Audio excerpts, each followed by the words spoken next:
नमस्कार, good afternoon.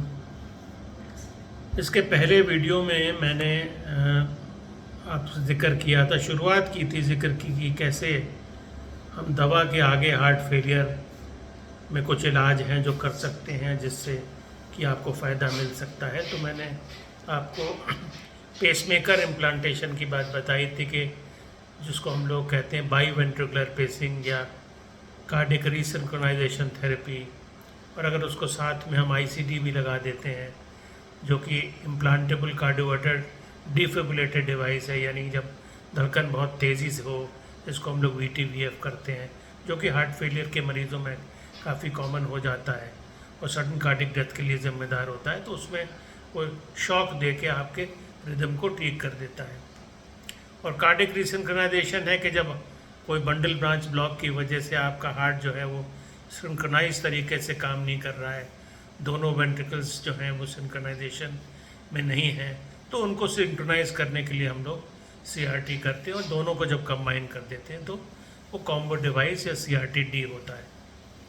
तो अब मैंने एक और जिक्र किया था कि जब हम लोग सीआरटी-डी करते हैं या सीआरटी करते हैं तो जो वाल्व लीक करता है हार्ट फेलियर के मरीज़ों में, जब हार्ट एनलार्ज होता है तो फिर वो वाल्व भी, माइट्रल वाल्व स्पेशली अगर लीक करने लगे तो फिर हार्ट फेलियर बढ़ जाता है। तो इस लीकेज को हम लोग सेकेंडरी माइट्रल लीकेज कहते हैं।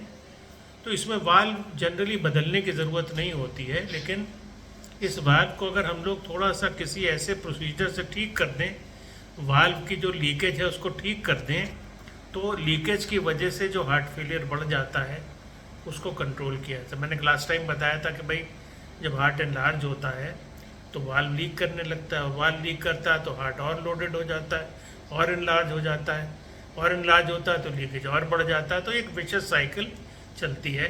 तो अगर हम वाल्व को ठीक कर दें किसी तरह से, तो अब एक नया तरीका कुछ दिनों से आ गया है जिसको हम लोग कहते हैं कि माइट्रा क्लिप लगा देते हैं, यानी हम लोग पैर की नस में से एक कैथेटर डालते हैं और उस कैथेटर पे क्लिप्स होती हैं, माइट्रा क्लिप्स होती हैं।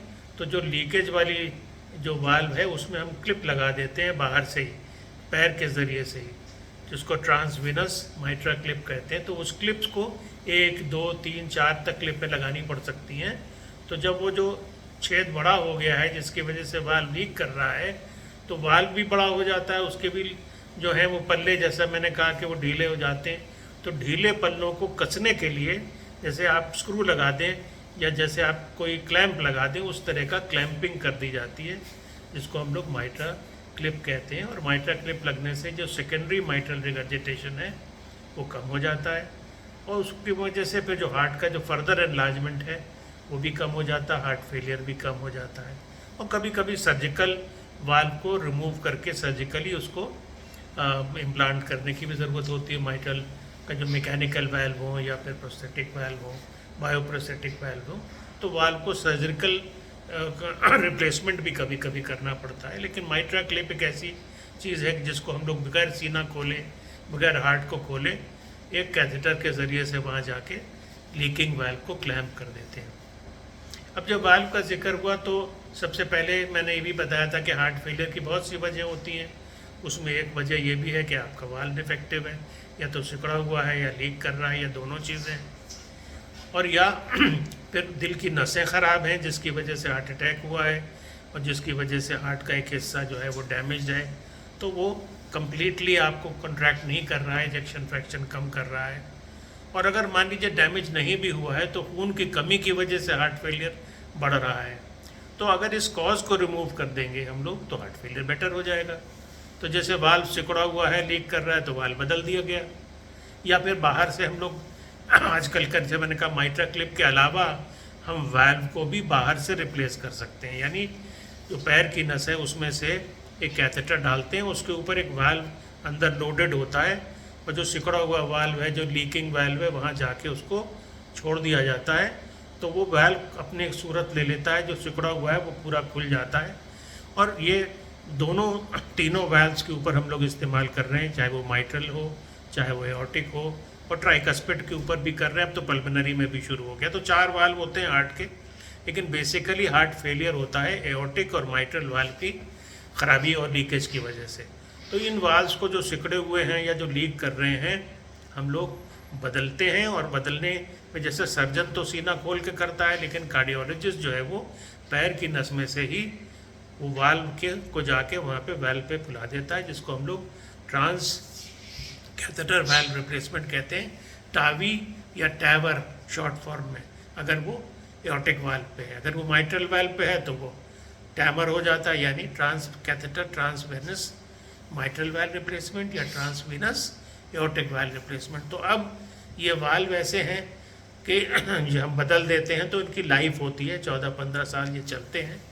और कभी कभी इसके पहले भी दोबारा अगर फेल होने लगे तो उस वाल्व को दोबारा उसी तरीके से बदला जा सकता है। मैकेनिकल वाल्व जो लगाते हैं उसको हम लोग पैर के ज़रिए से नहीं लगा सकते। मैकेनिकल वाल्व का मतलब प्लास्टिक का और स्टील का, तो वो सर्जन लगा सकता है, वो सर्जन ही बदल सकता है। लेकिन जो कोलैप्सिबल वाल्व होते हैं जिनको हम लोग बायोप्रोस्थेटिक वाल्व करते हैं, वो पैर के ज़रिए से हम लोग बदल सकते हैं। बायोप्रोस्थेटिक वाल्व के फ़ायदे और नुकसान दोनों हैं।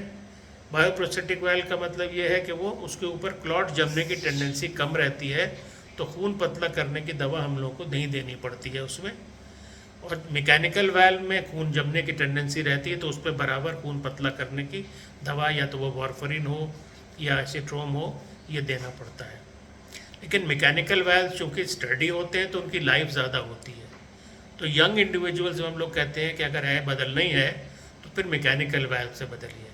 और जो एल्डरली इंडिविजुअल्स हैं उनमें क्योंकि प्रोस्थेटिक वाल्व की लाइफ थोड़ी कम होती है, तो जो 65 साल से ऊपर लोग हैं अगर उनमें बदलेंगे तो वो 15-20 साल तक वो निकल जाएगा मामला। तो जनरली ऐसे ही किया जाता है। लेकिन सर्जिकल रिमूवल हार्ट फेलियर में और या सर्जिकल उसमें जो है रिप्लेसमेंट ज़रा कम किया जाता है। जनरली उसको हम लोग माइट्रा क्लिप से ही कंट्रोल कर लेते हैं, सेकेंडरी माइट्रल रिगर्जिटेशन को।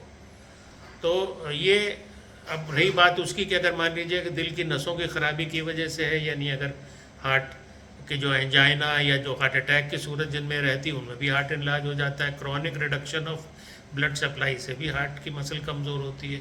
तो उसमें 2 मिनट रुके, कभी बुलाता हूँ, पेशेंट आ गया था तो ये डिस्टर्ब हो गया, 2 मिनट बैठिए अभी बुलाता हूँ। तो उसमें हम लोग बाईपास सर्जरी कर सकते हैं, एंजियोप्लास्टी कर सकते हैं। खड़े रहने की ज़रूरत नहीं है। अब आप सामने खड़े रहेंगे तो हम कैसे बताएंगे।